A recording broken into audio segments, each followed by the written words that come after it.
Welcome back to the channel, everybody. Hopefully you guys are having a great day, and thank you for the support, and thanks for coming back and watching another episode. So we're going to feed a bunch of snakes, not a bunch, but a few, and I think you guys will like this one because we're going to be feeding some smaller ones and some larger ones. So hopefully all of them eat. They're going to be Boas, so we know that we're not really going to have any issues with that. And then we're feeding the Burmese and a king snake. So we're going to try to feed the king snake again a bird. So last time, tried to feed her a bird, and she didn't eat on camera, but like 5 minutes later after I turned the camera off, she ate it. So I'm being told that it's good to change up the diets on the king snakes, and since I have a bag full of baby quail, might as well just not waste them and feed them off to an animal that is small enough and that enjoys them, because Mountain Dew, my green anaconda, does not want anything to do with birds anymore, which is perfectly awesome and fine, because obviously you guys who have been around know it's been a long year trying to get her off of birds and onto rats. So now that she is on rats, no more birds. So if you guys are out there with anacondas struggling, just keep up the fight, because at some point they will swap over. So we'll go ahead and we'll feed this big lovely lady over here. So this is my Argentine boa.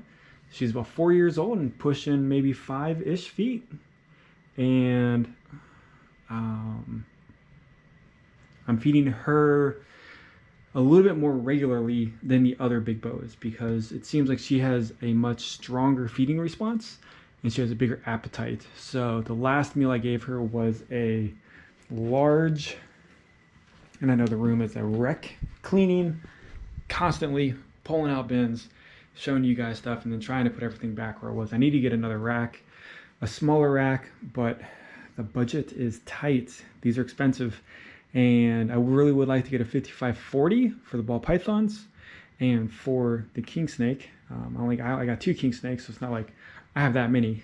But so we're gonna feed. It's kind of tough because we're feeding Pop-Tart, the big anaconda, and the Argentine can eat larges very well, and I really think the Pop-Tart can eat larges too, but I don't want to push her, because anacondas are very, very well known to get very fat and collect fat in their bodies, because they're such a big bodied animal that most of the time they just kind of hang out and they really don't move very much. So let's just swap this up. Let's give the bigger one to the Argentine, and I really do need longer tongs because these boas have a very, very big strike range. So we'll feed her, put her back in there. And sorry for the horrible camera angle, but now that she's distracted, she is a gorgeous, gorgeous snake. And the only thing that sucks is, like her, you can see her jetting around. They all know now that there's food, and my albino is curious. So you can't really just feed one in the room and then expect to hold another boa or another snake. If they're smaller, it's fine. But anytime I have any type of a rat thawing out in the room, I will not hold or reach my hand in any of the bigger snakes, because they're just so strong on the feeding responses. It's ridiculous. So we'll go in here. I don't know why she's in shed. So these smaller ones are fine to touch because there's no really rats around her, and some of these smaller ones really don't have that big of a feeding response. So this girl looks really, really good. So that's my VPI jungle, and we're going to feed her a very small meal. She's been doing well. She's shed for me. She's been eating very nicely. And again, I've been having humidity issues in these tubs. So I think on all these tubs, I've noticed, I did a little experiment. Some of these tubs, I swapped the whole bin around. So the water is backed by the heat source, so it helps with humidity. And I've noticed on the 2 that I swapped,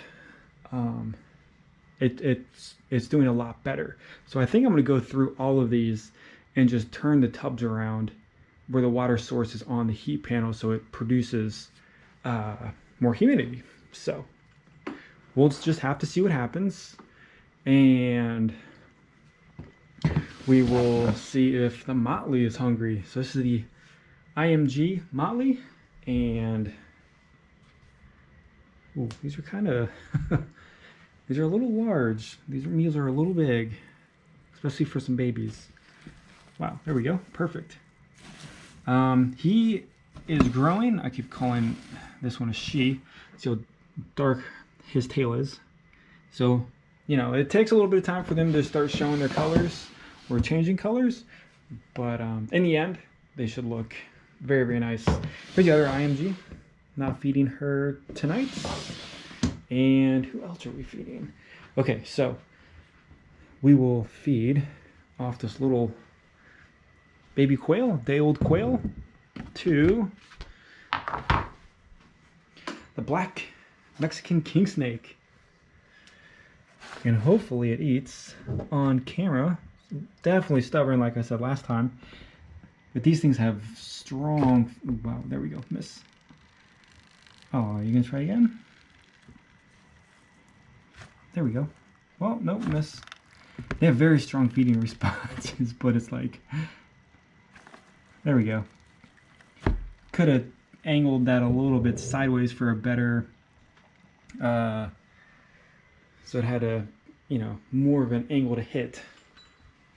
We'll jump over the pearl Burmese, and it's really humid in here, and she looks kind of gross because this is just yard mulch, and then I just use 100% cypress mulch, pure cypress mulch. Probably hard to see with this green lid, but it's dirty and it gets her dirty. It kind of stains her up a little bit, but I don't have anything else, and that whole bag is like $3, so helps to save money, and it works very well for the bigger snakes. So she's gonna get a really nice meal today. So hopefully she, there we go. Oh, awesome, perfect. So that's definitely the meal that she should be having. I feed her every 2 weeks, and I mean, she could eat bigger, but I really don't want to, you know, get her too big too fast. My Motley down here, she's shed. Get her out in the next video and show you guys her. We'll get out a larger rat, and to thaw out the rats, because somebody mentioned that they look kind of stiff and still frozen. They're not frozen at all. I do leave them in the room for about 3 to 4 hours, and then they defrost and then thaw out in here. So the room is, what is the room now? So 83, normally it's around 85. I did have the door open a little bit, but normally it's around 85, and it's pretty good to thaw out. Ooh, this is gonna be difficult. So hold on, let me get some light in here. We got some light. Probably not the best lighting, but there she is. Oh, did I miss that on camera? Sorry about that. There she is. Pop-Tart the big green. And she I don't know. Sometimes her feeding response is starting to get a little aggressive. So reaching my hands in there is probably not the best idea anymore with her size.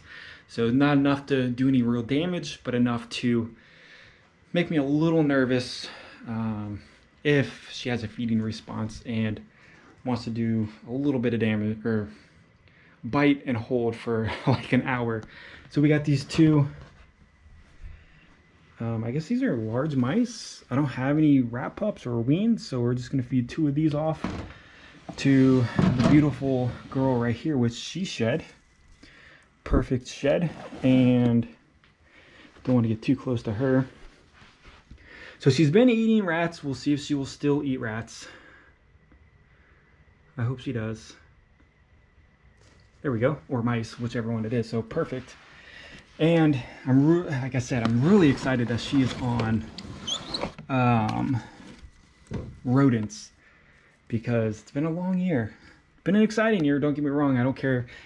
Like, I don't care that she was on birds, but it is nice that all of the animals are now on the same diet. So it makes it easier purchasing food.